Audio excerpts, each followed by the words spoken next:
Hello everyone, welcome back to my YouTube channel chemistry classes. मैं हूँ रश्मि। आज इस वीडियो में हम एस ब्लॉक एलिमेंट्स के बारे में रिवीजन करेंगे।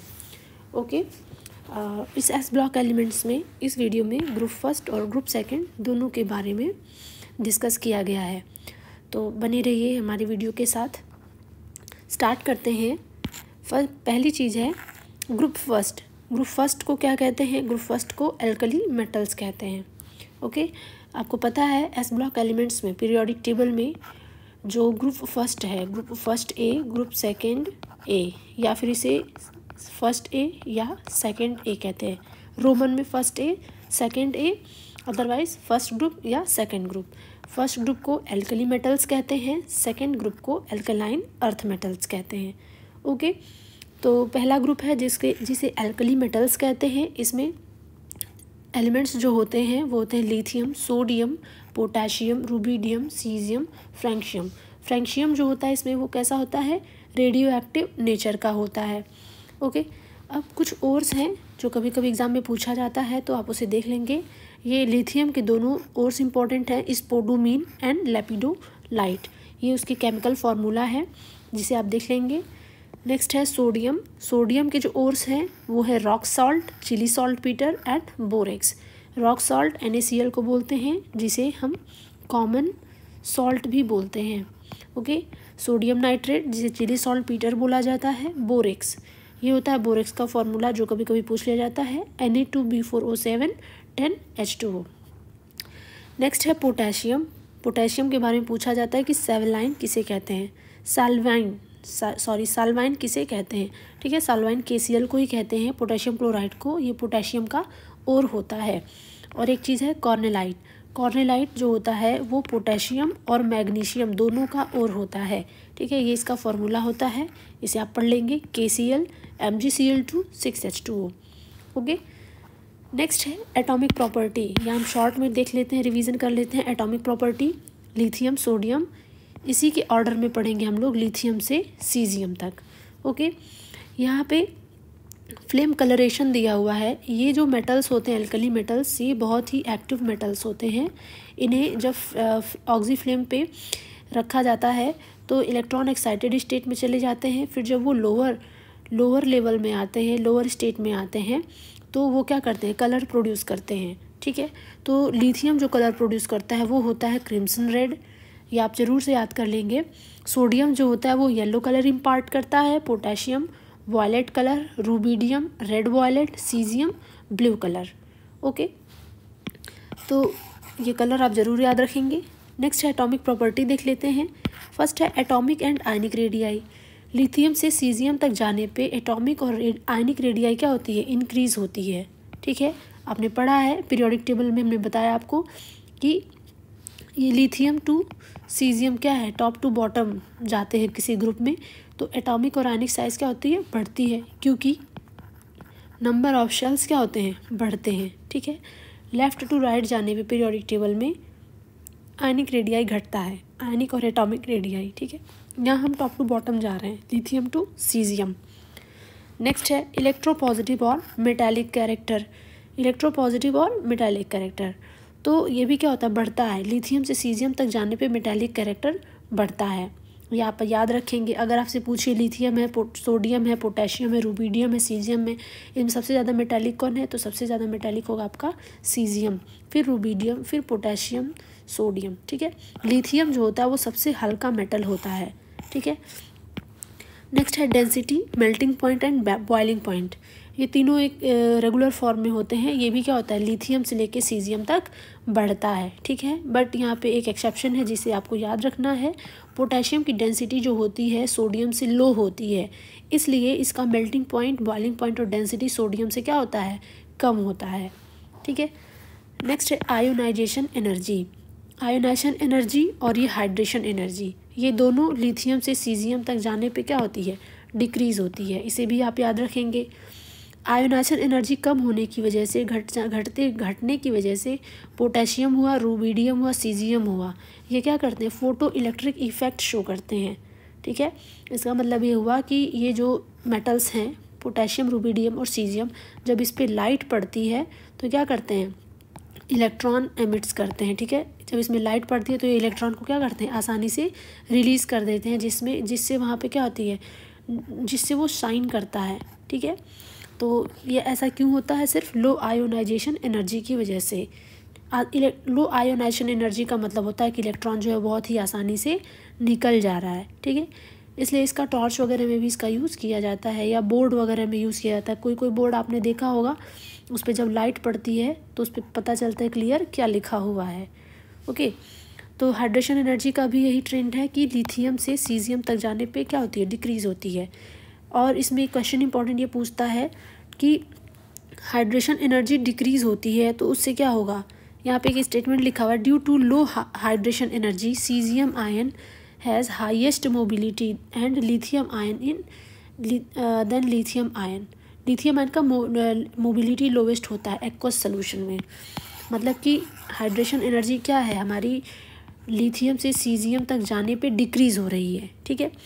तो इससे क्या होगा कि एक्वस सोल्यूशन में जब lithium ion, sodium ion, potassium ion, rubidium ion और सीजियम आयन बनेंगे तो सिंस इसका हाइड्रेशन एनर्जी क्या है, बहुत ज़्यादा है, हाइड्रेशन एनर्जी ज़्यादा होने की वजह से इसकी मोबिलिटी क्या है, कम है। और इसकी हाइड्रेशन एनर्जी क्या है, सबसे कम है, तो इसकी आयनिक मोबिलिटी होगी वो सबसे ज़्यादा होगी, ठीक है। हाइड्रेशन मतलब कि ये लिथियम क्या है, हाइड्रोलाइज हो जाता है वाटर मॉलिक्यूल से, ठीक है। It is surrounded by water molecule, जिसकी वजह से क्या होती है, इसकी मोबिलिटी कम हो जाती है। और ये चीज़ हाइड्रेशन एनर्जी सीजियम आयन में बहुत कम होता है, इसलिए फ्री टू मूव। तो ये पूछ लिया जाता है क्वेश्चन में, ठीक है, कि मोबिलिटी सबसे ज़्यादा किसकी है, या हाइड्रेशन एनर्जी का क्या ट्रेंड होगा एक्वस सोल्यूशन में। नेक्स्ट है chemical properties of alkali metals. कुछ केमिकल प्रॉपर्टीज़ है उसको देख लेते हैं।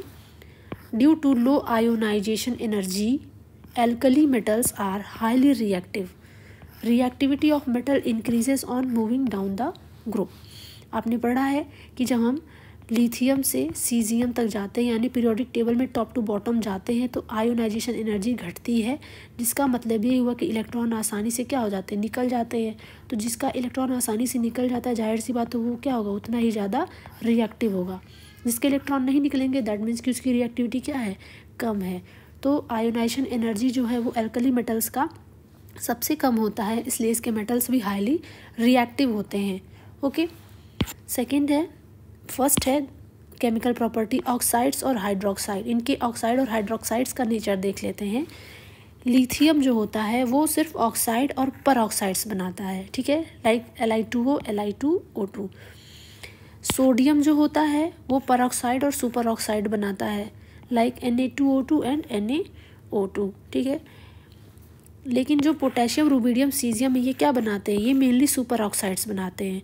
पूछा ही जाता है कि सुपर ऑक्साइड्स जो होता है वो किसके साथ ज़्यादा स्टेबल होता है, तो super oxide potassium, rubidium, caesium के साथ ज़्यादा स्टेबल होगा, ठीक है। और अगर इन तीनों में पूछे सबसे ज़्यादा किसके साथ स्टेबल होगा, तो सीजियम के साथ, क्योंकि जैसे जैसे आयन का साइज़ बढ़ता जाएगा सुपर ऑक्साइड की स्टेबिलिटी बढ़ती जाएगी, और जैसे जैसे आयन छोटा होता जाएगा ऑक्साइड की स्टेबिलिटी बढ़ती जाएगी, ठीक है।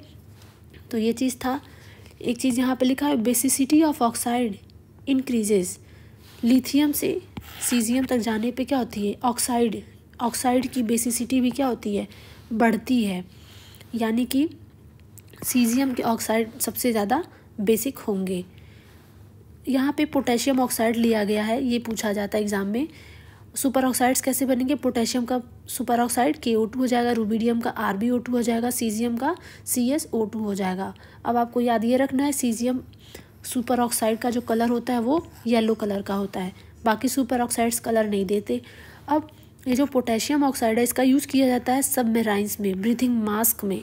क्यों, क्योंकि ये जो पोटेशियम ऑक्साइड है इसके दो यूज़ हैं। एक तो ये जो वहाँ पे कार्बन मोनोऑक्साइड और कार्बन डाइऑक्साइड गैस जो जनरेट होती है ड्यूरिंग ब्रीदिंग, वो उसे क्या करता है, उससे रिएक्ट कर लेता है और बदले में क्या करता है, ऑक्सीजन गैस प्रोड्यूस करता है, जो कि रेस्पिरेशन के लिए इम्पॉर्टेंट होता है, ठीक है। इसलिए इसका इम्पोर्टेंस यहाँ पे ज़्यादा होता है। कहाँ पे, सबमराइंस में और ब्रीथिंग मास्क में। किसका, पोटेशियम सुपर ऑक्साइड KO2 का। नेक्स्ट है peroxide superoxide. Act as strong oxidising agent. Hydroxide of alkali metal, basic in nature, and basicity of hydroxides increasing moving down in the group. ये आप दोनों याद रखेंगे, oxide और hydroxide की basicity वो लिथियम से सीजियम तक जाने पे क्या होती है, बढ़ती है, बेसिक नेचर उनका बढ़ता है। और एक चीज़ ये याद रखेंगे कि परऑक्साइड और सुपर ऑक्साइड का नेचर कैसा होता है, they are act as oxidising agent. Okay, otherwise metals की बात करें, लिथियम, सोडियम, पोटेशियम, तो ये रिड्यूसिंग एजेंट की तरह बिहेव करते हैं, आसानी से इलेक्ट्रॉन को लूज़ करके। अब एक चीज़ यहाँ पे है कि बनता कैसे है हाइड्रोक्साइड। सिंपली मेटल को जब हम वाटर से ट्रीट करेंगे तो क्या बन जाता है हमारा मेटल हाइड्रोक्साइड। ठीक है, हाइड्रोजन गैस प्रोड्यूस होती है। अब यहाँ पे हाइड्रोक्साइड, लिथियम का हाइड्रोक्साइड कैसा बनेगा, LiOH, सोडियम का NaOH, पोटेशियम का KOH, रुबीडियम का RbOH एंड सीजियम का CSOH। एग्ज़ाम में इसका ट्रेंड पूछता है कि जो है सॉल्युबिलिटी ऑफ हाइड्रोक्साइड का ट्रेंड क्या होगा या बेसिसिटी का ट्रेंड क्या होगा। तो लिथियम हाइड्रोक्साइड से सीजियम हाइड्रोक्साइड तक जाने पे जो बेसिसिटी है वो क्या होती है, बढ़ती है। यानी अगर आपसे पूछे इसमें से सबसे ज़्यादा बेसिक कौन होगा, तो सीजियम हाइड्रोक्साइड सबसे ज़्यादा बेसिक होगा। स्टेबिलिटी की बात करें तो सीजियम हाइड्रोक्साइड ही सबसे ज़्यादा सॉल्युबल भी होगा। सॉल्युबिलिटी की बात करें तो सबसे ज़्यादा सॉल्युबल भी कौन होगा, सीजियम हाइड्रोक्साइड। लिथियम ऑक्साइड जो होता है वो लेस स्टेबल होता है। इसको अगर हम हीट करेंगे तो ये लिथियम ऑक्साइड में क्या होता है, लिथियम ऑक्साइड में कन्वर्ट हो जाता है। ठीक है, ये याद रखेंगे, लिथियम हाइड्रोक्साइड अनस्टेबल होता है, लेस स्टेबल होता है। इसको हीट करते ये लिथियम ऑक्साइड में कन्वर्ट हो जाता है। और सीजियम ऑक्साइड क्या है, सीजियम ऑक्साइड थर्मली स्टेबल है। एक तरीके से आप ये भी कह सकते हैं कि जब हम लिथियम ऑक्साइड से सीजियम ऑक्साइड की तरफ जाएंगे तो इनकी थर्मल स्टेबिलिटी क्या होती है, बढ़ती है। ठीक है, नेक्स्ट है हैलाइड्स। हैलाइड्स की बात करें, हैलाइड्स कैसे बनते हैं, तो एल्कली मेटल ऑक्साइड या हाइड्रोक्साइड के साथ ट्रीट करेंगे या कार्बोनेट को, तो क्या बनता है यहाँ पे मेटल हैलाइड बनेगा। ठीक है, यहाँ पे क्या बनेगा, मेटल हैलाइड। नेक्स्ट है कैसे बनेगा, अगर हम ऑक्साइड को, एल्कली मेटल के ऑक्साइड को ट्रीट करें तो क्या बन जाएगा, यहाँ पे किसके साथ ट्रीट करें, हैलाइड्स के साथ। यहाँ पे M क्या है, M का मतलब है लिथियम, पोटेशियम, सोडियम एक्सेट्रा, और ये जो X है वो हैलोजेंस के बारे में है, फ्लोरीन, क्लोरीन, ब्रोमीन, आयोडीन। तो अगर मेटल ऑक्साइड को हम इस हैलाइड के साथ, हाइड्रोजन हैलाइड के साथ ट्रीट करें तो इस टाइप का मेटल यहाँ पे हमें हैलाइड बन जाएगा, मेटल हैलाइड बन जाएगा। ठीक है, वाटर रिलीज होगा। अगर इसके हाइड्रोक्साइड को ट्रीट करें HX के साथ तो भी हमें क्या मिलेगा, मेटल हैलाइड मिलेगा। कार्बोनेट को भी अगर हम HS के साथ ट्रीट करें तो क्या मिलेगा, हमें यहाँ पे मेटल हैलाइड मिलेगा। बट कार्बोनेट में हमें याद रखना है कि कार्बन डाइऑक्साइड गैस भी रिलीज़ होती है। ठीक है, तो आप याद रखेंगे कि हैलाइड से हमें मेटल हैलाइड कैसे कैसे बन सकता है। सिंपली एल्कली मेटल के ऑक्साइड, हाइड्रोक्साइड या कार्बोनेट को जब हम हाइड्रोजन हैलाइड के साथ ट्रीट करेंगे, हाइड्रोजन हैलाइड जैसे कि HCl हो गया या HF हो गया, HBr हो गया, इनके साथ ट्रीट करेंगे तो हमें क्या मिल जाएगा, metal halide. Metal halide like NaBr, NaI। ठीक है, तो ये सारी चीज़ें हैं। लैटिस एनर्जी की बात करें जिसे हम कहते हैं enthalpy of formation. Lattice energy क्या होता है, अगर लैटिस एनर्जी ज़्यादा है तो हमारा जो क्रिस्टल है क्या होगा, वो थर्मली स्टेबल होगा, यानी कि बहुत ज़्यादा स्टेबल है, वो आसानी से अपने कंपोनेंट्स में नहीं टूटेगा। और अगर लैटिस एनर्जी कम है तो वो जो कंपाउंड है उसके कंपोनेंट आसानी से क्या हो जाते हैं, सेपरेट हो जाते हैं। जैसे कि यहाँ पे लिथियम फ्लोराइड है, अगर इसकी लैटिस एनर्जी ज़्यादा है इसका मतलब ये है कि ये ब्रेक नहीं होगा। लेकिन अगर ये लिथियम लैटिस एनर्जी कम है तो लिथियम और अलग हो जाएगा, फ्लोरीन अलग हो जाएगा बहुत ही आसानी से। ठीक है, तो लैटिस एनर्जी का मतलब क्या, जितनी ज़्यादा लैटिस एनर्जी उतना ही ज़्यादा स्टेबल कंपाउंड।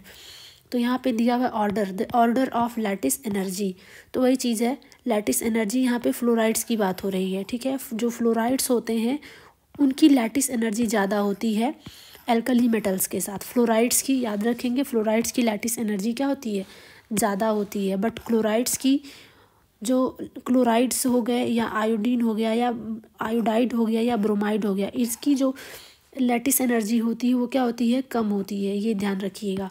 ठीक है, फ्लोराइड्स की लैटिस एनर्जी लिथियम से सीजियम तक जाने पे क्या होती है, घटती है। बट क्लोराइड, आयोडाइड और ब्रोमाइड की लैटिस एनर्जी क्या होती है, लिथियम से सीजियम तक जाने पे बढ़ती है। ये ट्रेंड आपसे पूछ लेगा एग्ज़ाम में, तो याद रहेगा तो करेक्ट कर पाएंगे आप।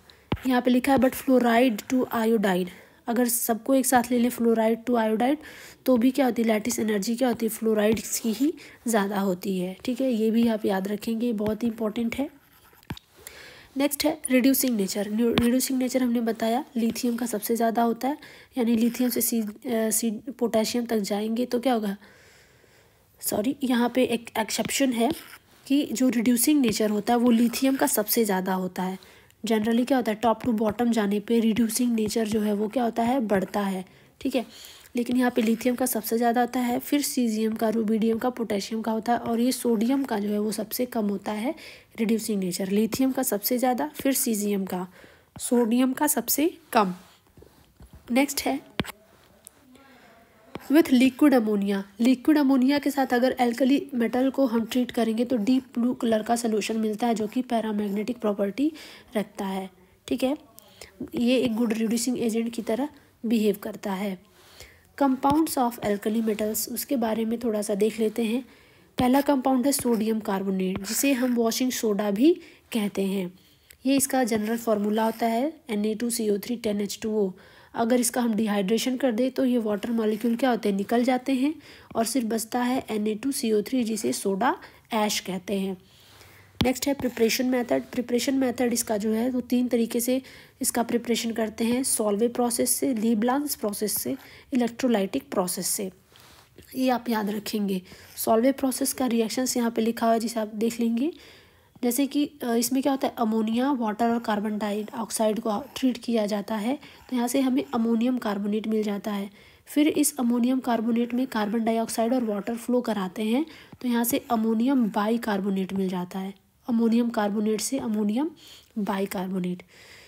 कोई किसी भी कंपाउंड का कार्बोनेट है उसमें हम अगर कार्बन डाइऑक्साइड प्रोवाइड करा दे तो किस में कन्वर्ट हो जाएगा, बाई कार्बोनेट्स में। ठीक है, अब इस बाई कार्बोनेट को सोडियम क्लोराइड से ट्रीट किया जाता है तो अमोनियम क्लोराइड अलग निकल जाता है और यहाँ से मिल जाता है हमें सोडियम बाई कार्बोनेट। अब ये इंपॉर्टेंट रिएक्शन है कि सोडियम बाई कार्बोनेट को सिंपली फिर हीट कर दिया जाता है, ये जो प्रेसिपिटेट मिलता है, तो वहाँ से हमें मिल जाता है सोडियम कार्बोनेट। कार्बन डाइऑक्साइड और वाटर उसमें से रिलीज़ हो जाती है। ठीक है, ये थर्मली स्टेबल होता है और हीट करने पे ये फर्दर डिकम्पोज नहीं होगा। ठीक है, ये याद रखेंगे कि इसको हीट करने पे डिकम्पोज नहीं होता है क्योंकि ये एक थर्मली स्टेबल कंपाउंड है। यहाँ पे है K2OCO3 यानी कि potassium carbonate can not be prepared by this method because of high solubility of potassium bicarbonate does not precipitate out. अब जैसे कि यहाँ पे सोडियम बाइकार्बोनेट बन गया है, अगर इसी मेथड से, सॉल्वे मेथड से ही हम पोटेशियम कार्बोनेट बनाने की कोशिश करें तो जो यहाँ पे पोटेशियम बाइकार्बोनेट बनेगा तो वो क्या होगा, उसका प्रेसिपिटेट हमें मिलेगा ही नहीं। प्रेसिपिटेट हमें नहीं मिलेगा तो हम उस हीट को क्या करेंगे, हीट किसको करेंगे, कुछ मिलेगा ही नहीं, तो यहाँ से हमें पोटेशियम कार्बोनेट नहीं मिलेगा। इसका प्रेसिपिटेट क्यों नहीं मिलता है, क्योंकि इसकी सॉल्युबिलिटी क्या है, ज़्यादा है, ये सॉल्युबल हो जाता है। जैसे कि यहाँ पे NaCl मिलाया अमोनियम बाइकार्बोनेट के सलूशन में, तो ये अमोनियम क्लोराइड का तो सलूशन मिलता है, साथ ही साथ पोटेशियम बाइकार्बोनेट का भी सलूशन मिलता है। ये प्रेसिपिटेट होकर सेपरेट आउट नहीं होता, जिसकी वजह से हम पोटेशियम कार्बोनेट नहीं बना सकते। ठीक है, कुछ रिएक्शन है यहाँ पे कार्बोनेट के। तो सोडियम कार्बोनेट को अगर हम वाटर से ट्रीट करते हैं तो सोडियम हाइड्रोक्साइड और कार्बोनिक एसिड बनता है। अब यहाँ पे क्या पूछा जाता है, ये जो सोडियम कार्बोनेट है उसका जो एक्वस सलूशन है वो कैसा नेचर का होता है, वो एल्कलाइन नेचर का होता है। तो पूछा ये जाता है कि एल्कलाइन नेचर का क्यों होता है। जब हम सोडियम कार्बोनेट को वाटर से ट्रीट करते हैं तो ये एक स्ट्रॉन्ग बेस मिलता है। ये क्या है, ये बहुत ही वीक एसिड है, तो हमारा जो बेस है वो स्ट्रॉन्ग है। बेस स्ट्रॉन्ग होने की वजह से जो हमें हमारा लास्ट सोल्यूशन नेचर जो मिलेगा वो एल्कलाइन नेचर का मिलेगा। इसलिए aqua solution of sodium carbonate कैसा होगा, एल्कलाइन नेचर का होगा। नेक्स्ट है सोडियम कार्बोनेट को अगर हम कार्बन डाइऑक्साइड और वाटर से ट्रीट कर दे तो ये फर्दर किस में कन्वर्ट हो जाएगा, सोडियम बाइकार्बोनेट में। सोडियम कार्बोनेट को अगर हम सिलिका से ट्रीट करें तो किस में कन्वर्ट हो जाएगा, सोडियम सिलिकेट में, और कार्बन डाइऑक्साइड क्या होगी, निकल जाएगी। अब याद ये रखना है कि सोडियम सिलिकेट को सॉल्युबल ग्लास या वाटर ग्लास भी कहा जाता है। कुछ ऑप्शंस दे देगा आपसे और पूछ लेगा इसमें सॉल्युबल ग्लास या वाटर ग्लास किसे कहते हैं, ठीक है। अगर आपको याद रहेगा तो आप करेक्ट आंसर लगा पाएंगे। सोडियम सिलिकेट को ही सॉल्युबल ग्लास या वाटर ग्लास कहा जाता है। नेक्स्ट कंपाउंड है सोडियम क्लोराइड।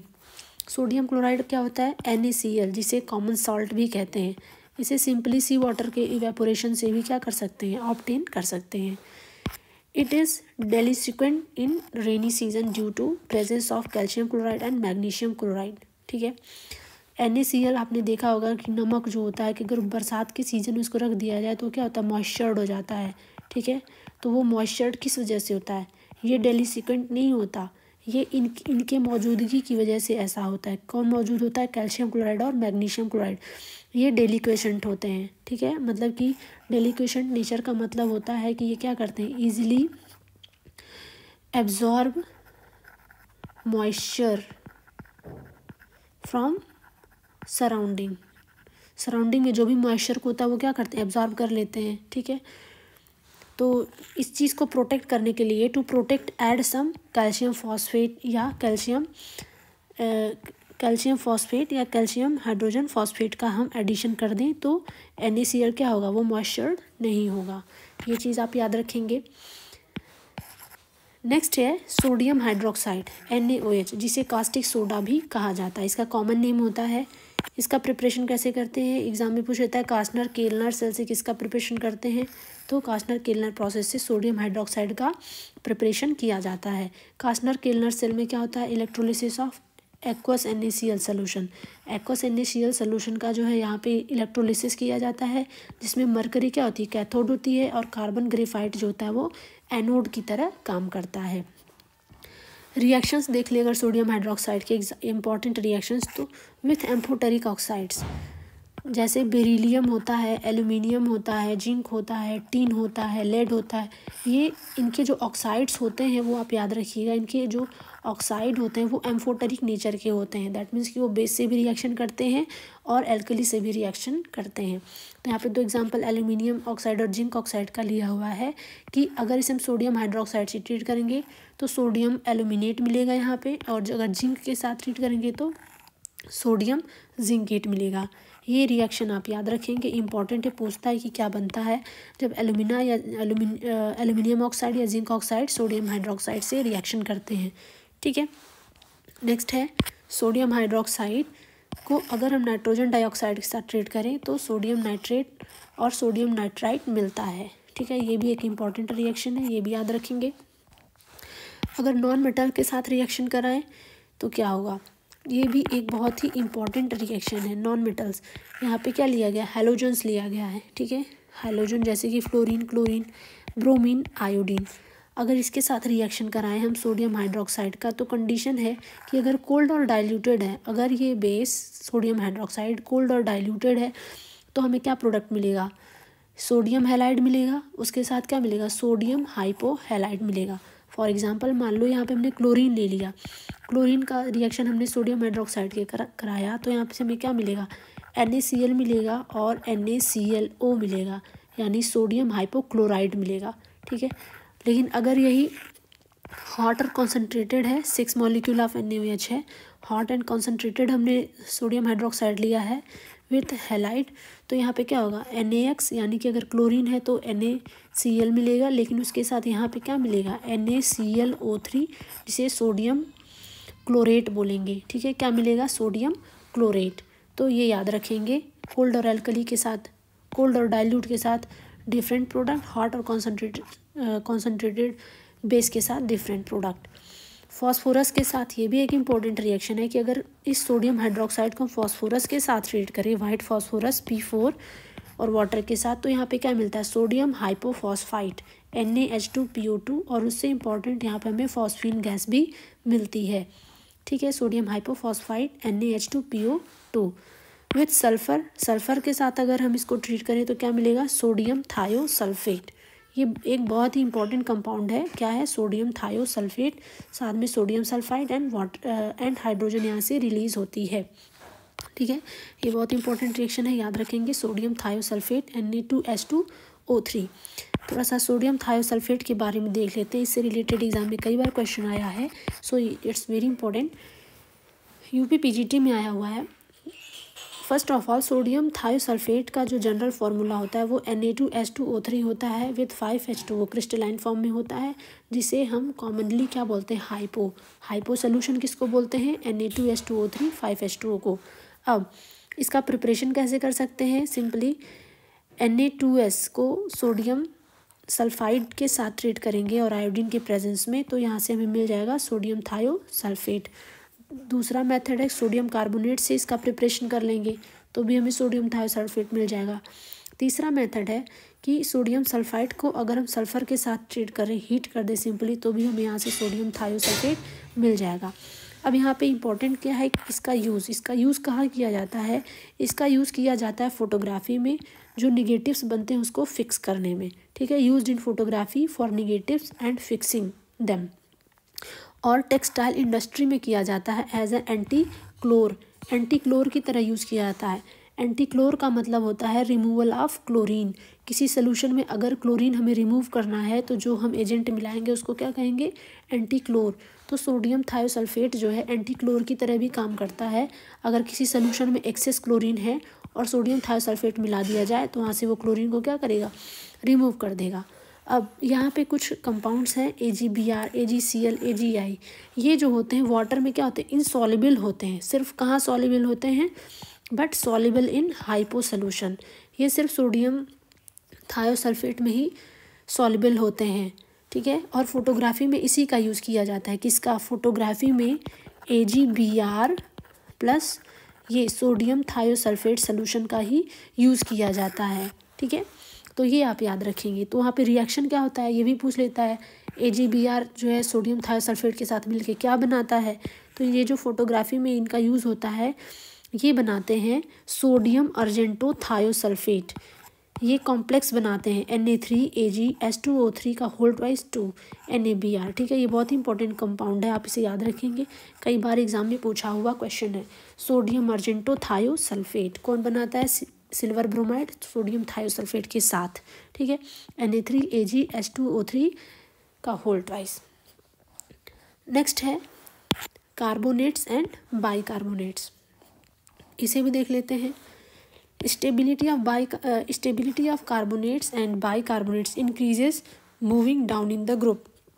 एग्ज़ाम में ये क्वेश्चन दे देगा और पूछ लेता है कि इनकी स्टेबिलिटी का करेक्ट ऑर्डर क्या है। तो ये आपको याद रखना है कि लिथियम से सीजियम तक जाने में जो कार्बोनेट की स्टेबिलिटी वो क्या होती है, बढ़ती है। सबसे ज़्यादा स्टेबल कौन होता है, CS2O3, ठीक है। और Li2CO3 हाईली अनस्टेबल होता है, ये बहुत ही ईजिली क्या हो जाता है, डिकम्पोज हो जाता है, ठीक है, किसमें, Li2 और CO2 में, ठीक है। बाइकार्बोनेट ऑफ लिथियम एग्जिस्ट नहीं करता है सोल्यूशन में, ठीक है, ये सॉलिड फॉर्म में एग्जिस्ट करता है बट सोल्यूशन में एग्जिस्ट नहीं करता। नेक्स्ट है बाइकार्बोनेट सिंपली है इनकी, इन मेटल्स के बाइकार्बोनेट को हीट कर देंगे तो हमें क्या मिल जाएगा, इनका कार्बोनेट मिल जाएगा with releasing carbon dioxide gas. यहाँ पे कुछ एनोमलस बिहेवियर है किसका, लिथियम का, उसको देख लेते हैं। और कुछ सिमिलैरिटी भी शो करता है मैग्नीशियम के साथ। लिथियम मैग्नीशियम के साथ सिमिलैरिटी शो करता है क्योंकि इसके डायगोनली ये होता है।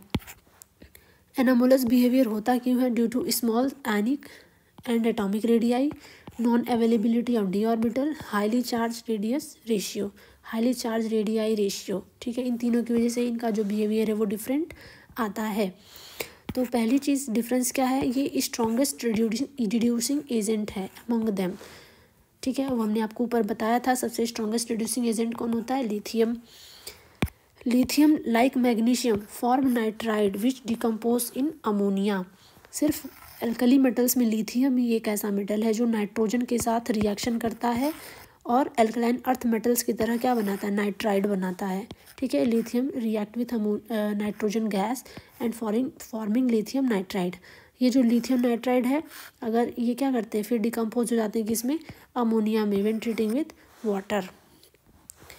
नेक्स्ट बिहेवियर क्या है इनका, सेम यही रिएक्शन कौन देता है, मैग्नीशियम भी देता है, जो कि एल्कलाइन अर्थ मेटल यानी कि ग्रुप सेकेंड का एलिमेंट है, ठीक है। Carbonate of lithium and magnesium decomposes on heating. अभी इनका जो हमने क्या बताया, लिथियम क्या होता है, बहुत ही अनस्टेबल होता है, बहुत ही अनस्टेबल होता है, वो ईजिली क्या होता है, डिकम्पोज हो जाता है। बट अदर एल्कली मेटल के जो कार्बोनेट वो ईजिली डिकम्पोज नहीं होते, वो थर्मली स्टेबल होते हैं।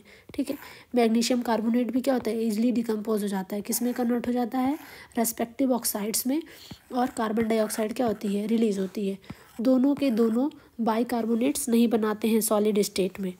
ओके, नेक्स्ट प्रॉपर्टी है oxide and hydroxide of both lithium and magnesium less soluble and decompose on heating. Oxide and hydroxide of both lithium and magnesium क्या है, लेस सॉल्युबल है और एंड डिकम्पोज ऑन हीटिंग। जैसा कि हमने explain किया था कि ये भी क्या होते हैं, स्टेबल नहीं होते हैं। Lithium sulphate like magnesium sulphate does not form double sulphates, alum वगैरह। ठीक है, नेक्स्ट पॉइंट है chloride of both lithium and magnesium are deliquescent. ये दोनों क्या करते हैं, मॉइस्चर एब्जॉर्ब कर लेते हैं एटमॉस्फेयर से। बाकी अल्कली मेटल ऐसा कुछ भी शो नहीं करते, जैसा कि अभी हमने NaCl के केस में बताया। नाइट्रेट्स का बिहेवियर क्या होगा, लिथियम जो है, लिथियम नाइट्रेट को हीट करने पे किसमें, लिथियम ऑक्साइड और नाइट्रोजन डाइऑक्साइड में कन्वर्ट हो जाता है। सोडियम नाइट्रेट को अगर हम हीट करें तो सिर्फ सोडियम नाइट्राइट में ही कन्वर्ट होता है।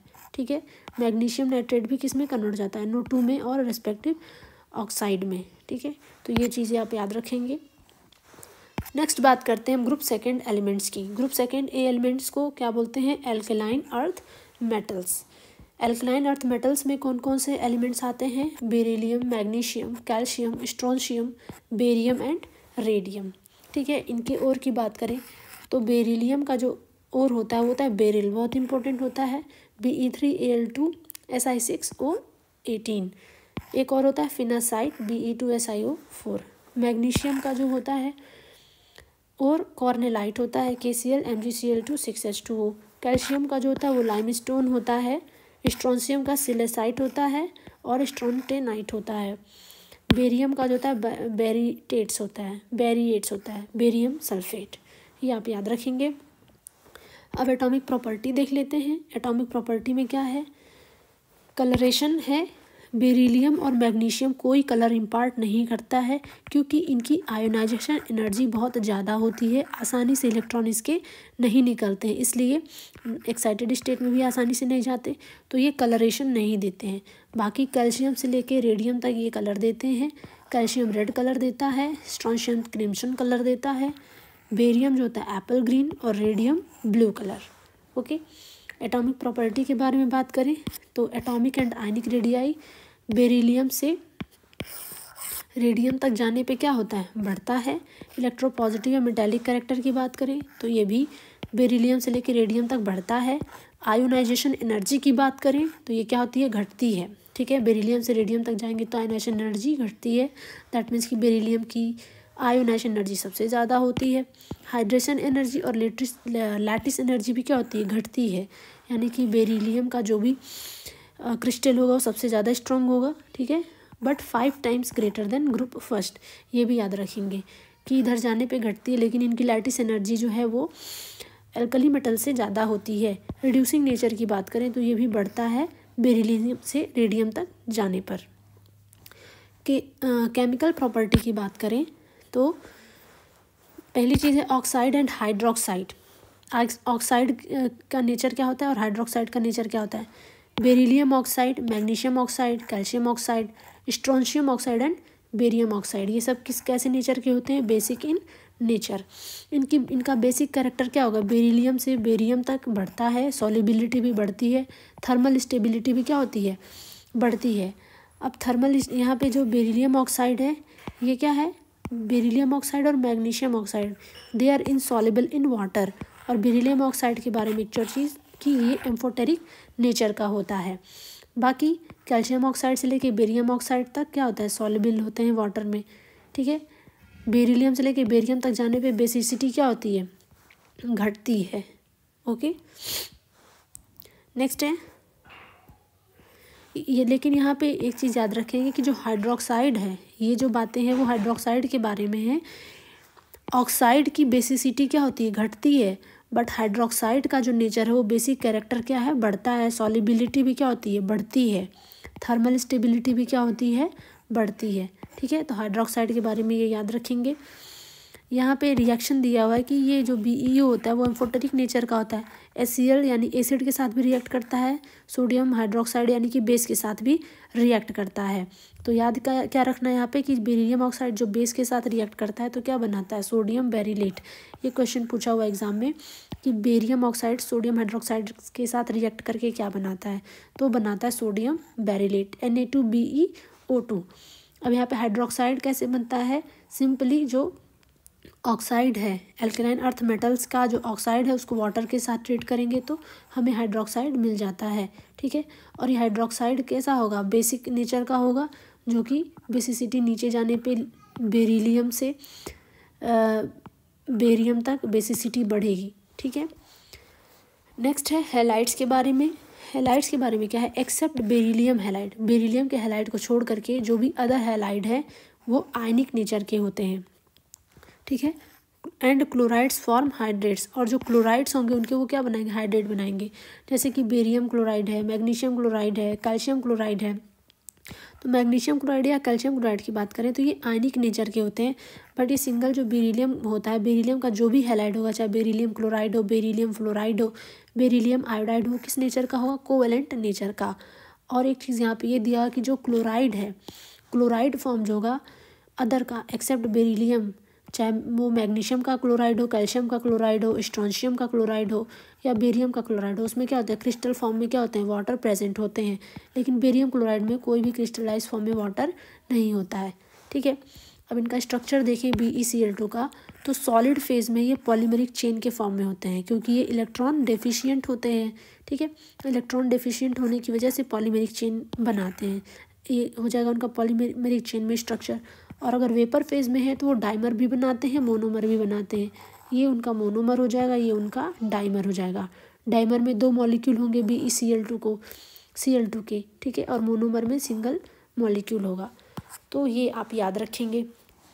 नेक्स्ट है हाइड्राइड्स। हाइड्राइड होगा BeH2, MgH2, CaH2, SrH2, BaH2, ये टाइप ऑफ हाइड्राइड हो जाएगा एल्कलाइन अर्थ मेटल का। अब यहाँ पे जो बेरिलियम हाइड्राइड और मैग्नीशियम हाइड्राइड है, ये याद रखना है कि इनका जो नेचर होता है, बॉन्डिंग नेचर कोवेलेंट होता है। बाकी जो तीनों होते हैं वो आयनिक नेचर के होते हैं। स्टेबिलिटी की बात करें तो बेरिलियम हाइड्राइड से बेरियम हाइड्राइड तक स्टेबिलिटी क्या होती है, घटती है। लेटिस एनर्जी भी क्या होती है, घटती है। ठीक है, लैटिस एनर्जी घटती है, दैट मीन्स कि बेरिलियम का जो हाइड्राइड है वो बहुत ही स्टेबल है। ठीक है, कैल्शियम के हाइड्राइड को हाइड्रोलिथ बोलते हैं, जिसका यूज़ होता है हाइड्रोजन गैस के प्रोडक्शन में। यहाँ पे बेरिलियम हाइड्राइड का स्ट्रक्चर दिया हुआ है जो कि कोवेलेंट बॉन्ड बनाता है। ठीक है, ये इलेक्ट्रॉन डेफिशिएंट होता है इसलिए पॉलीमेरिक फॉर्म में प्रेजेंट है। यहाँ पे पॉलीमेरिक फॉर्म में एक बेरिलियम, हाइड्रोजन और बेरिलियम, ये जो बॉन्ड होता है इनका, वो कैसा बॉन्ड होता है, आपने सुना होगा, फेमस बनाना बॉन्ड बोलते हैं इसे। और एक ऐसा नेचर का होता है 3 सेंटर 2 इलेक्ट्रॉन होते हैं। इन तीनों बॉन्ड के बीच में सिर्फ 2 इलेक्ट्रॉन होते हैं और सेंटर कितने हैं, 3 सेंटर है, 1 सेंटर 2 सेंटर 3 सेंटर, इलेक्ट्रॉन सिर्फ इनके होते हैं। ठीक है, तो ये याद रखेंगे कि BeH2 में जो 3 सेंटर 2 इलेक्ट्रॉन बॉन्ड होता है। ठीक है, अब बेरिलियम का यूज़ देख लेते हैं। बेरिलियम का एक इम्पॉर्टेंट यूज़ है कि it is used as source of electron, electron source की तरह। ये इलेक्ट्रॉन नहीं है, सॉरी, ये न्यूट्रॉन है। आप इसको कलेक्ट कर लेंगे, neutron as a source of neutron. Neutron की का यूज़ होता है इसका प्रोडक्शन में। In liquid ammonia these elements also give blue colour, जैसे कि अल्कली मेटल्स रिएक्ट करते हैं। अब है salt of oxo acids. Oxygen के साथ इनके जो सॉल्ट होंगे उनके बारे में है। तो इनके क्या क्या ऑक्सो एसिड सॉल्ट होते हैं, कार्बोनेट्स होते हैं, सल्फेट्स होते हैं, नाइट्रेट्स होता है। पहला जो है कार्बोनेट्स। कार्बोनेट्स के बारे में बात करें तो सिंपली अगर इनके हैलाइड्स को सोडियम कार्बोनेट के साथ ट्रीट कर दें तो हमें यहाँ से मेटल कार्बोनेट मिल जाता है। सबका यही मेथड होगा फॉर्मेशन का। अब यहाँ से बेरिलियम कार्बोनेट से लेकर के बेरियम कार्बोनेट है। तो अब यहाँ से क्वेश्चन ये पूछ लिया जाता है थर्मल स्टेबिलिटी के बारे में। Thermal stability of carbonate of alkaline earth metal, इनको अरेंज करिए थर्मल स्टेबिलिटी के ऑर्डर में। तो थर्मल स्टेबिलिटी जो होती है बेरियम कार्बोनेट से लेके बेरियम कार्बोनेट तक क्या होती है, बढ़ती है। यानी कि इसकी थर्मल स्टेबिलिटी कम होती है, यानी कि हाईली क्या होता है, अनस्टेबल होता है। दैट मीन्स कि ईजिली क्या होगा, डिकम्पोज कर जाएगा। ठीक है, सॉलिबिलिटी क्या होती है, घटती है। सॉलिबिलिटी घटती है यानी कि ये क्या होगा, लेस सॉल्युबल होगा। थर्मल स्टेबिलिटी बढ़ती है, ठीक है। अब बेरियम कार्बोनेट है, या ये जो जितने भी कार्बोनेट हैं इनको जब हीट किया जाएगा तो ये किस में कन्वर्ट हो, क्या प्रोड्यूस करेंगे, कार्बन डाइऑक्साइड। सल्फेट्स की बात करें तो sulphates of alkaline earth metals prepared by their oxide, hydroxide and carbonate. जैसे कि एल्कली मेटल्स में था, ऑक्साइड, हाइड्रोक्साइड और कार्बोनेट्स क्या प्रोड्यूस करते हैं, सल्फेट्स। तो अगर मेटल को हम सिंपली एल्कलाइन अर्थ मेटल्स को सल्फ्यूरिक एसिड के साथ ट्रीट करें तो भी क्या बन जाएगा, सल्फेट बन जाएगा। ऑक्साइड को ट्रीट करें तो भी सल्फेट बनेगा। अगर हाइड्रोक्साइड को ट्रीट करें सल्फ्यूरिक एसिड के साथ तो भी सल्फेट बन जाएगा, और कार्बोनेट से भी हम सल्फेट बना सकते हैं, ठीक है। अब यहाँ पे सल्फेट्स के बारे में दिया हुआ है, अब इनका भी ऑर्डर पूछ लेता है, किसका, सॉल्युबिलिटी का ऑर्डर में अरेंज करिए, थर्मल स्टेबिलिटी के ऑर्डर में अरेंज करिए, हाइड्रेशन एंथैल्पी के ऑर्डर में अरेंज करिए, ठीक है। तो अगर सॉल्युबिलिटी पूछता है कि सल्फेट का सॉल्युबिलिटी क्या होगा एल्कलाइन अर्थ मेटल्स के, तो सॉल्युबिलिटी क्या होती है, डिक्रीज होती है। बेरिलियम से बेरियम तक सॉल्युबिलिटी डिक्रीज होगी सल्फेट की, थर्मल स्टेबिलिटी बढ़ेगी, हाइड्रेशन एंथैल्पी क्या होगी, घटेगी, ठीक है। नाइट्रेट्स की बात करें, नाइट्रेट्स कैसे बनता है, मैग्नीशियम सिर्फ एक ऐसा मेटल है जो डायरेक्टली नाइट्रिक एसिड के साथ रिएक्ट करता है और क्या प्रोड्यूस करता है, हाइड्रोजन गैस प्रोड्यूस करता है। बाकी मेटल्स जो है नाइट्रिक एसिड के साथ हाइड्रोजन गैस प्रोड्यूस नहीं करते, ठीक है। और ये मैग्नीशियम नाइट्रेट बनाता है। अदर के मेटल कार्बोनेट रिएक्ट करते हैं नाइट्रिक एसिड के साथ और नाइट्रेट बनाते हैं और कार्बन डाइऑक्साइड गैस प्रोड्यूस करते हैं, और ये फर्दर डिकम्पोज हो जाता है मेटल ऑक्साइड में और नाइट्रोजन डाइऑक्साइड में, ठीक है। Anomalous nature of beryllium, beryllium का जो एनोमोलस नेचर है उसके बारे में थोड़ा सा देख लेते हैं। Due to small size, high ionization energy and absence of d orbital, it shows anomalous nature and resemble with aluminium. Aluminium क्या है, इसके डायगोनली होता है, इसलिए इसके साथ रिसेम्बलेंस भी शो करता है। बेरिलियम फॉर्म्स कोवैलेंट कंपाउंड, ठीक है, एल्यूमिनियम भी कोवैलेंट कंपाउंड बनाता है। Oxide and hydroxide of beryllium are amphoteric nature, beryllium के ऑक्साइड और बेरिलियम के हाइड्रोक्साइड किस नेचर के होते हैं, एम्फोटेरिक, जिसके बारे में हमने आपको ऊपर डिस्कस किया था। Beryllium carbide gives methane, beryllium का जो कार्बाइड होता है वो क्या प्रोड्यूस करता है, मीथेन। बेरिलियम के कार्बाइड को वाटर के साथ ट्रीट कर देंगे तो क्या बना देता है, methane. While other gives acetylene, other like calcium, magnesium, other carbide जो भी होंगे सेम, वो क्या प्रोड्यूस करते हैं, वो एसिटिलीन बनाते हैं, ठीक है। ये बहुत इंपॉर्टेंट है, इसे भी आप याद रखेंगे। नेक्स्ट है compounds of alkaline earth metals. पहला कंपाउंड है कैल्शियम ऑक्साइड, इसके बारे में जल्दी से रिवीजन कर लेते हैं।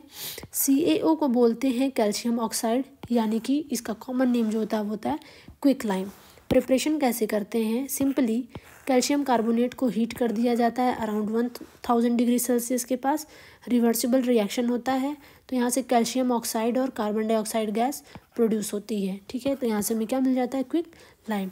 रिएक्शंस देख लेते हैं, सारे रिएक्शंस बड़े इंपॉर्टेंट हैं। कैल्शियम को अगर सिलिका के साथ ट्रीट करें तो क्या बनाएगा, कैल्शियम सिलिकेट। कैल्शियम को अगर वाटर के साथ ट्रीट करेंगे कैल्शियम ऑक्साइड को तो कैल्शियम हाइड्रोक्साइड बनता है। ये एक एक्सोथर्मिक रिएक्शन होता है, ओके। और अगर कैल्शियम ऑक्साइड को कार्बन डाइऑक्साइड के साथ ट्रीट करें तो क्या बन जाता है, कैल्शियम कार्बोनेट। कैल्शियम कार्बोनेट बनता है। कैल्शियम ऑक्साइड और सोडियम हाइड्रोक्साइड के मिक्सचर को क्या बोला जाता है, सोडा लाइम बोला जाता है। कैल्शियम ऑक्साइड को अगर हम फास्फोरस पेंटॉक्साइड के साथ ट्रीट करें, ठीक है, इसको सिंपली P2O5 भी बोला जाता है, तो यहाँ पे हमें क्या मिलेगा, कैल्शियम फॉस्फेट। कैल्शियम ऑक्साइड को अगर ग्रेफाइट के साथ यानी कि कार्बन के साथ ट्रीट करें तो कैल्शियम कार्बाइड मिलता है। कैल्शियम कार्बाइड को का जब हम वाटर के साथ ट्रीट करेंगे तो कैल्शियम हाइड्रोक्साइड और एसिटिलीन मिलता है, ठीक है। ये सारे रिएक्शंस बहुत ही इंपॉर्टेंट हैं, आप याद रखेंगे कैल्शियम ऑक्साइड के रिएक्शंस। कैल्शियम कार्बाइड को फिर जब नाइट्रोजन के साथ ट्रीट कर दिया जाता है तो यहाँ से एक बहुत ही इंपॉर्टेंट मिक्सचर मिलता है कैल्शियम साइनामाइड का और कार्बन का मिलता है, ठीक है। इसको नाइट्रोलियम बोलते हैं कंबाइंड फॉर्म में, कैल्शियम साइनामाइड को और कार्बन को, और इसका यूज़ किया जाता है एज अ फर्टिलाइज़र, क्योंकि जब ये साइनामाइड का हाइड्रोलिसिस किया जाता है तो अमोनिया गैस भी क्या होती है, यहाँ से रिलीज़ होती है, ये भी आप याद रखेंगे। नेक्स्ट है कैल्शियम हाइड्रोक्साइड। कैल्शियम हाइड्रोक्साइड को स्लेक्ड लाइम भी बोलते हैं। इसका कुछ रिएक्शंस है, कैल्शियम ऑक्साइड को जब वाटर में ट्रीट करेंगे तो क्या बन जाएगा, ये कैल्शियम हाइड्रोक्साइड, और हाइड्रोजन गैस यहाँ से निकलती है। कैल्शियम क्लोराइड से भी इसका प्रिपरेशन कर सकते हैं विथ सोडियम हाइड्रोक्साइड, तो कैल्शियम हाइड्रोक्साइड बन जाता है और NaCl। रिएक्शंस दिए हुए हैं यहाँ पे, कैल्शियम हाइड्रोक्साइड को क्लोरीन से ट्रीट करेंगे तो कैल्शियम क्लोराइड बनता है, और एक बहुत ही important compound CaOCl2 calcium hypochloride बनता है, जिसे ब्लीचिंग पाउडर बोलते हैं। कभी कभी इसका जनरल फार्मूला पूछ लेता है, इसका रिएक्शन भी पूछ लेता है, तो ये सारे रिएक्शंस बहुत ही इंपॉर्टेंट हैं। नेक्स्ट है कैल्शियम कार्बोनेट। कैल्शियम कार्बोनेट को लाइम स्टोन भी बोलते हैं। कैल्शियम हाइड्रोक्साइड में अगर हम कैल्शियम कार्बन डाइऑक्साइड फ्लो कराएं तो कैल्शियम कार्बोनेट मिल जाता है। कैल्शियम क्लोराइड को अगर हम सोडियम कार्बोनेट से ट्रीट कर दें तो भी कैल्शियम कार्बोनेट का फॉर्मेशन हो जाता है। रिएक्शंस की बात करें तो कैल्शियम कार्बोनेट को अगर हम एसिड के साथ ट्रीट करेंगे तो calcium chloride, water and carbon dioxide gas release होती है। नेक्स्ट कंपाउंड है plaster of Paris. Plaster of Paris का फॉर्मूला जो होता है पूछा जाता है, कैल्शियम सल्फेट और हाफ H2O होता है, जिसकी वजह से इसका नाम होता है कैल्शियम सल्फेट हेमीहाइड्रेट। इसका प्रिपरेशन देख लेते हैं।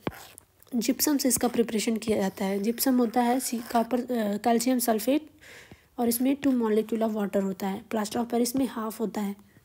इसको 150 डिग्री सेल्सियस तक हीट करेंगे तो क्या बन जाता है, कन्वर्ट जाता है प्लास्टर ऑफ पेरिस में। ठीक है, इसको इस तरीके से भी रिप्रेजेंट कर सकते हैं, इस तरीके से भी रिप्रेजेंट कर सकते हैं। अब ये जो प्लास्टर ऑफ पेरिस है, अगर इसको और भी ज़्यादा हीट कर दिया जाए लगभग 200 डिग्री सेल्सियस पे, तो ये बन जाता है एनहाइड्रस कॉपर सल्फेट, यानी कि ये वाटर मॉलिक्यूल यहाँ से निकल जाते हैं और ये क्या हो जाता है, एनहाइड्रस फॉर्म में आ जाता है। तब इसे बोलते हैं डेड बोन प्लास्टर। ठीक है, ये किसी काम का नहीं होता है।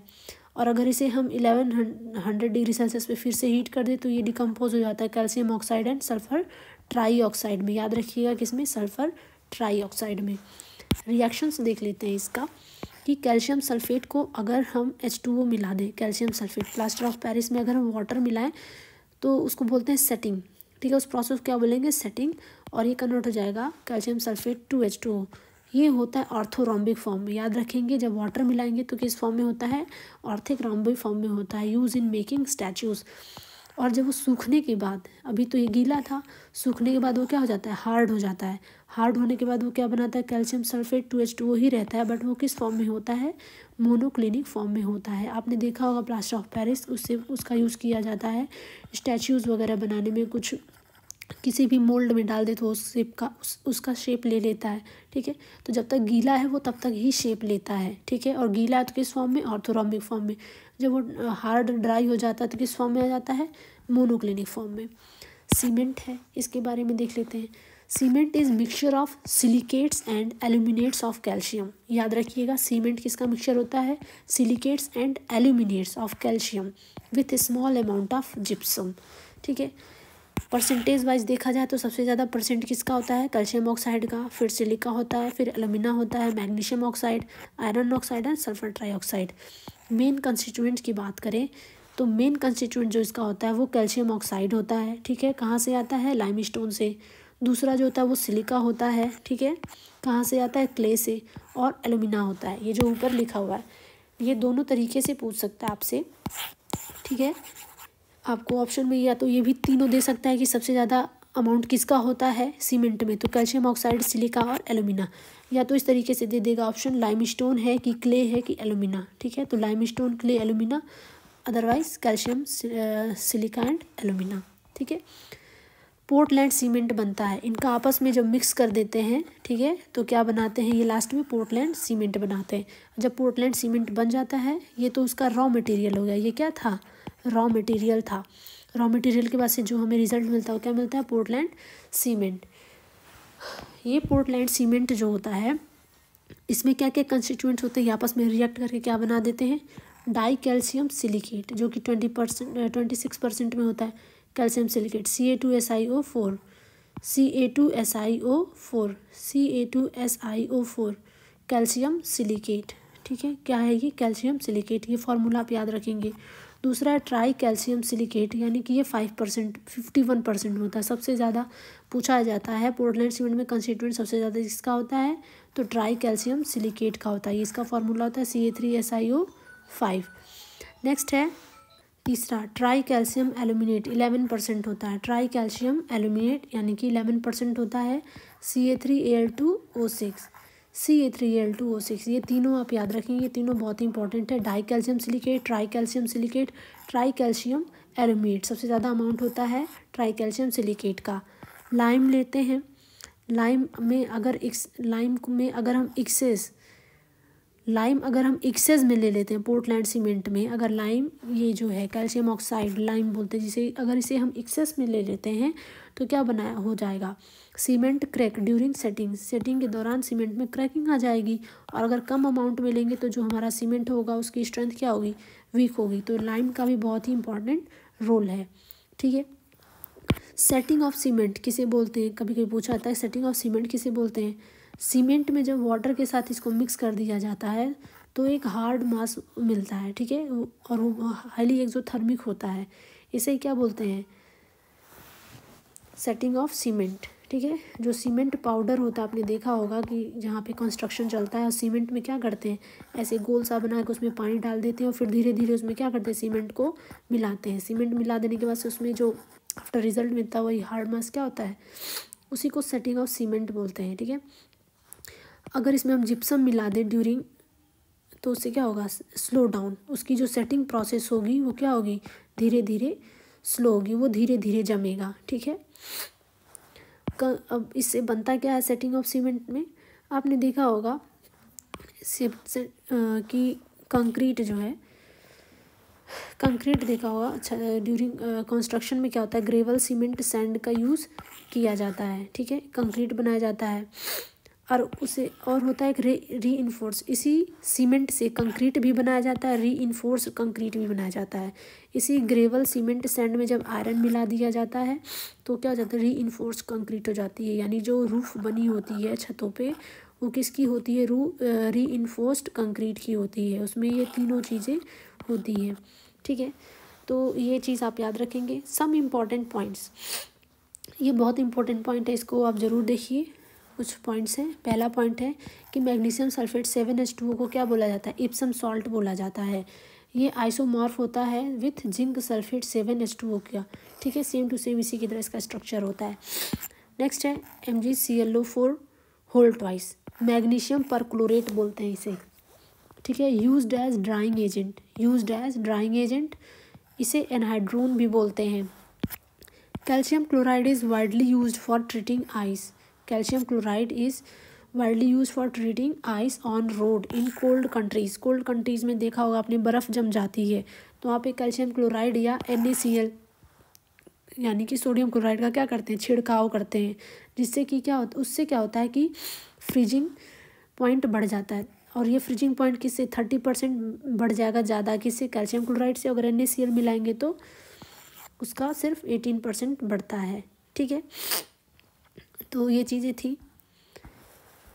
Enable of teeth is double salt of calcium phosphate CaF2। Body skeleton में क्या होता है, हाइड्रोक्सी फॉस्फाइट होता है, CA5PO4 3OH, ये दोनों आप कंस्टिट्यूएंट याद रखेंगे। क्लोरोफिल में मैग्नीशियम होता है। MgCl2 5 MgOXH2O सोरल सीमेंट बोलते हैं इसे, और मैग्नीशिया सीमेंट भी बोलते हैं। ये कंस्टिट्यूएंट भी आप याद रखेंगे इसे क्या बोलते हैं। मैग्नीशियम का जो एलॉय होता है मैग्नीलियम Mg+ एल्यूमिनियम, इसका यूज़ किया जाता है बैलेंस बीम में, लाइट इंस्ट्रूमेंट बनाने में। इसका एक और एलॉय होता है मैग्नीशियम का, इलेक्ट्रॉन, मैग्नीशियम और जिंक के साथ, इसका यूज़ होता है एयरक्राफ्ट कंस्ट्रक्शन में, ठीक है। मैग्नीशियम का और भी इम्पोर्टेंस है, required for enzymatic reaction, act as cofactor and present in chlorophyll. Calcium का use form bone and teeth, play important role in blood clotting. Sodium और पोटेशियम का भी यूज़ है यहाँ पे, play an important role in nerve signal transmission, ठीक है। तो ये चीज़ें आप याद रखेंगे। ये आज की क्लास थी, ठीक है। इसके बाद से S ब्लॉक एलिमेंट और हाइड्रोजन का MCQ एक साथ में आएगा उसका video, okay. Thank you so much.